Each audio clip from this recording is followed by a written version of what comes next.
Imagine if you were invited to one of Diddy's white parties. Welcome. Maybe you'd bump into celebs like Leonardo DiCaprio, Jay-Z, Usher, or the Kardashians.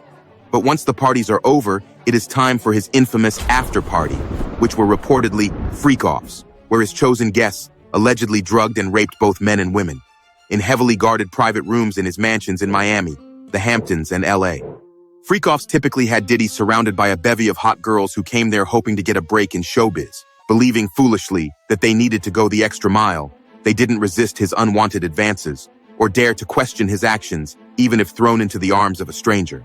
Who's he? Your toy boy for tonight. While Diddy himself would take the best seat in the house for a good view, with his favorite pillow always right next to him. Come on, let's see some action. His prized collection was a wall filled with thousands of different oil bottles. Hey, Jake, take one of them bottles, will you, and pour it on her. The girl was by then visibly drowsy, her eyelids stuttering as he doused her with the lubricant. As if in a daze. What's happening to me? Am I dying? And is almost unconscious by the time Diddy's pathetic fantasies are fulfilled. Actually, what she did not know that what she smoked was laced by Diddy with a strong sedative that kicked in as the night progressed. And so strong was the mixture that even the next morning the girl would wake up semi-conscious, exhausted, and had to be administered IV fluids to recover. These freak-offs involve not just women, but even men and groups. Before we go into Diddy's rags to riches journey and how skeletons came out of his closet in the public, make sure to subscribe to Bisbo America. Harlem, New York was where Diddy was born and where his father was murdered when he was just a kid of 3. It was his mother, Janice, a model and teacher's assistant, who raised him and his sister. Like many teens, he ran a paper route, worked at a gas station and waited tables, dreaming about making it to the NFL as he attended Mount St. Michael Academy in the Bronx. Well, shit happens, and he found himself at Howard University in D.C., almost exactly the same time as Kamala Harris. While working his way through school by day, at night, he had embraced hip-hop culture and the bling that goes with it. But what he desperately wanted to do was work at Andre Harrell's Uptown Records in New York, a leading record label in the early 1990s. The only person he knew big enough to get him an opening was the rapper Heavy D, with whom he had worked with as a background dancer. Yo, D, please, man, please. Who finally relented and helped him get an internship as producer at Uptown Records. There he worked his socks off, at times slogging 80 hours a week, all the while traveling back to D.C. to attend school. But to save money, he rode clandestinely in the washrooms of Amtrak, never getting caught once. His first big achievement was producing a super hit remix for the American R&B group Jodeci's song, Whoa, come and talk to me, which impressed the boss, Andre, so much that he promoted him to the post of A&R executive. With his career graph rising, Diddy dropped out of school midway to fully concentrate on his career in the music industry. That's when he discovered Biggie Smalls, aka the Notorious Big, a Brooklyn rapper who also went on to become one of the GOAT hip-hop artists of all time. But success went to Diddy's head, and he got into a power tussle with his boss. You're stepping on toes, Diddy, getting too big for boots. And got fired. Still, Diddy didn't give a hoot and started his own label, Bad Boy Records, and even poached his first success, Biggie, from Uptown, launching his debut album, Ready to Die, which told Biggie's story from a drug dealer to rapper. The album went platinum and got numerous recognitions at the 1995 Source Awards, making both of them big stars. However, things got toxic after Tupac's killing, and people said Biggie was responsible. Something Biggie paid for with his life in a similar drive-away-style shooting as Tupac. Watch Bisbo America's story on the topic. Biggie's death left Diddy feeling extremely broken inside, but instead of letting the tragedy consume him, he himself picked up the mic and sang a rap, his first as a tribute to Biggie, even if it was only to move on with his life. It's kinda hard with you not around. Know you in heaven smiling down. Surprisingly, it shattered records, becoming the first rap single in history to debut at #1 on the Billboard charts. And this song, along with his debut album No Way Out, each won Grammys, something he had never imagined in his wildest dreams. Suddenly, with millions of dollars flowing in, Diddy bought his now infamous mansion in the Hamptons and started his annual Labor Day white parties.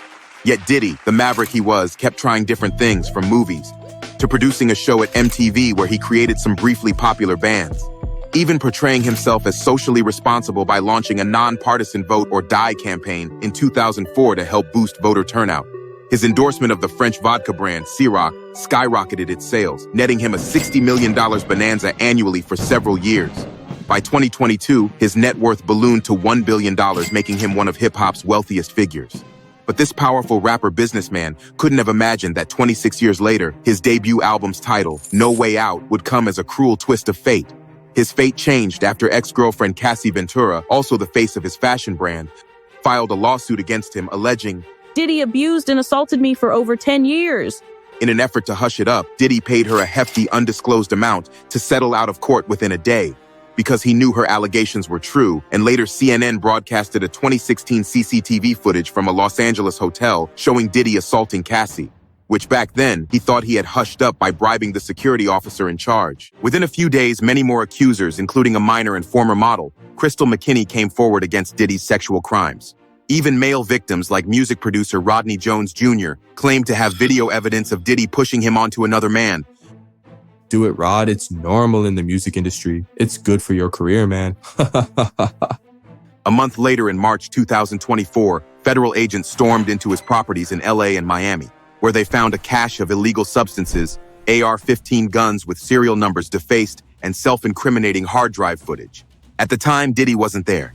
Just as he was about to leave on a holiday for the Bahamas with his family, he was stopped, but not arrested. But it was only after interviewing many other witnesses and victims for months and examining the footages of his private rooms where the freak-offs were held, did they make a watertight case against Diddy and finally arrested him from a Manhattan hotel 6 months later. Diddy was kept at Brooklyn's Metropolitan Detention Center, where he still languishes, where keeping him company were other disgraced celebrities like singer R. Kelly, also for sexual assault, and crypto king Sam Bankman-Fried for fraud. Except in the Cassie case, where Diddy remained apologetic. I take full responsibility for the assault on Cassie. Feel disgusted. He was otherwise arrogant and kept denying. It's a witch hunt by jealous people. So desperate was he to get out of jail that he offered the court. Take a $50 million bond, my Miami mansion, my mother's home as collateral, ground to my private jet, put a GPS monitor, but for God's sake, give me bail, please. But the court. You have tried to obstruct the investigation by repeatedly contacting victims and influencing them. Bail denied. His image was now toxic for brands, and they began dropping him like hot potatoes. Hulu canceled a reality series about him, which was in early stages of development. New York's symbolic Key to the City, awarded to him the previous year, was also taken back. While lawyers Tony Busby and Andrew Van Arsdale, known for representing abuse victims in high-profile lawsuits, set up a hotline number, and over 3,000 people stepped up, resulting in the filing of 120 lawsuits against Diddy till now. Legendary rapper Tupac Shakur's family, too, reached out to New York attorney Alex Spiro to investigate Diddy's involvement in Tupac's murder, as the former Southside Crips gang member Dwayne Keefe D. Davis, who was arrested in September 2023, had claimed in a 2009 interview. Diddy offered me $1 million to arrange the hit on Tupac. The trial is scheduled for May 2025, where many more of Diddy's secrets will be exposed. Don't forget to watch our story on the life and times of Tupac, only on Bisbo America. Find these sources listed in a video description section.